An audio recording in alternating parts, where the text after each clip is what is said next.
د نړۍ کشف کړی ګرانو لیدونکو السلام علیکم ورحمت الله وبرکاتو. د کامن ویلث گیم د تشریحي خپرونې دوهمې برخې ته یو ځل بیا ښه راغلی. په تېره برخه کې موږ د کامن ویلث گیم په باره کې په دې وپوهېدو چې څنګه رامنځته شو، څومره مشهور دی او د دې اړوند معلومات مو د تاریخ له نګاه څخه درته پکې وڅېړل. اوس نو دلته ځینې مهم معلومات تشریح کول غواړم چې هغه ډېر ضروري دي. هغه دا چې لومړی خو د پاکستان هېواد زیاتره وګړو پکې ګډون کړی و. هغه د دوی خپل مشکل دي، خو په تېره بیا که چېرته موږ او تاسې وګورو نو د دې شیطاني غونډې او نورو مراسمو ته د تبرک د ورکولو لپاره، لکه څرنګه چې موږ مسلمانان غونډه د قرآن کریم په مبارکو آیاتونو پیل کوو، په همداسې ډول دوی د تبرک لپاره دا غونډه په ښځینه نطاقه، هغه هم پښتنه ده چې موږ او تاسې یې پېژنو، په ملاله یوسفزۍ باندې د دې غونډې پیل کوي، تر څو په دې مراسمو کې یوازیني پښتانه ناخبره وروڼه دا احساس ونه کړي چې موږ پکې کم یو، نو د دوی د متاثره کولو لپاره ملاله سټیج ته راشي او د غونډې د پیل کېدو لپاره خپلې خبرې اترې وکړي. اوس که چېرته څوک فهمیده یعنې دانه وي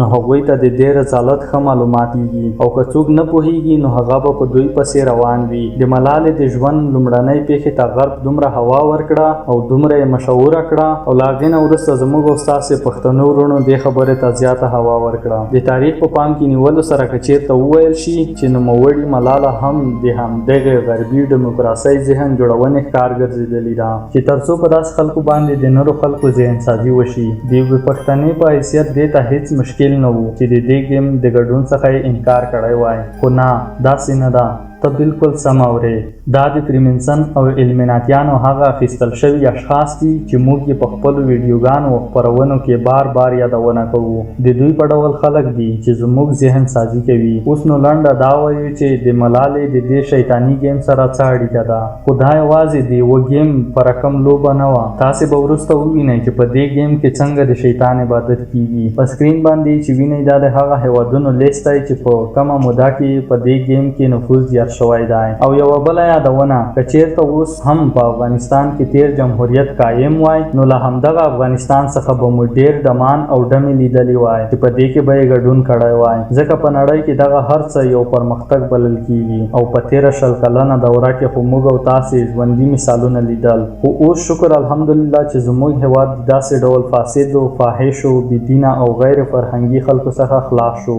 چې زموږ او ستاسې اذهان تخریبوي او موږ له مستقیمې لارې څخه کږوي. اوس نو موږ په نننۍ موضوع کې د دا ډول موضوعاتو څخه ډډه کوو او یوازې هغه خبرې تشریح کوو چې د کامن ویلث گیم سره اړیکې لري. موږ خپل تمرکز په خپله موضوع باندې راڅرخوو چې کامن ویلث گیم تشریح ته مو ځانګړې کړې ده. په دوهم ځل د هیکل سلیماني د تباه کېدو نه وروسته بني اسرائیل خپاره او بېڅښتنه شول او زیاتره یې په انګلینډ، ایرلینډ، جرمني او امریکې ته لاړل، او په اوس وخت کې د یهودانو یعنې فریمنسن تر ټولو لوی کور همدغه بریتانیا ده چې دلته د دوی تر ټولو لیډ کلاس یعنې د اعلی درجې خلک چې د پردې تر شا دي او نړۍ کنټرولوي، په اوس وخت کې د کباله جادو په ذریعه د شیطان سره په اړیکه کې دي. اوس نو په دې ځل یې له دې ځایه د نیو ورلډ آرډر د نړۍ د یو نوي پیل اعلان یې د دې مشهور گیم په ذریعه ترسره کړو. په بایبل یعنې انجیل کې لوسیفر یعنې شیطان یوه فرښته بللې ده، خو په حقیقت کې هغه د پیریانانو څخه و چې د انجیل په مطابق د الله پاک د نافرمانۍ کولو نه وروسته په ځمکه باندې د یو مات شوي ستوري په ډول وغورځول شو،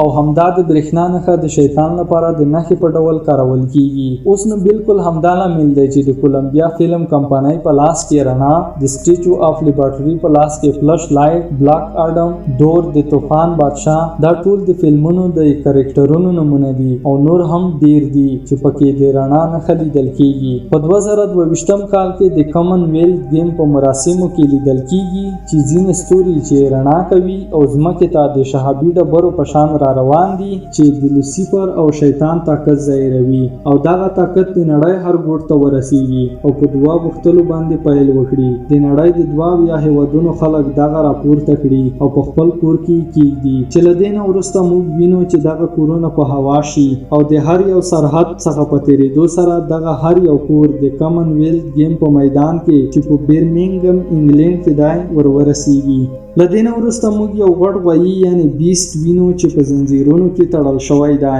د ده شیشه کې چې په اصل کې غلامان دي میدان ته په راشویولو سره راوړي، کوم چې د کبالا جادو په طرف اشاره کوي چې په دې کې شیطان د خپلو مشورو په مرسته خپلو غلامانو یا منونکو ته د کنټرول کولو مشورې ورکوي. که څه هم په حقیقت کې دغه خلک د شیطان غلامان وي او د دې کبالا جادو په مرسته شیطان له دې عبادت کوونکو سره خبرې کوي. د کبالا جادو په باره کې موږ مخکې یوه خپرونه اپلوډ کړې ده چې په 2 برخو باندې مو ویشلې ده. که چیرته تاسې وګورئ نو د دې جادو د تاریخ او تشریحات مو پکې په مکمل ډول ورکړي دي.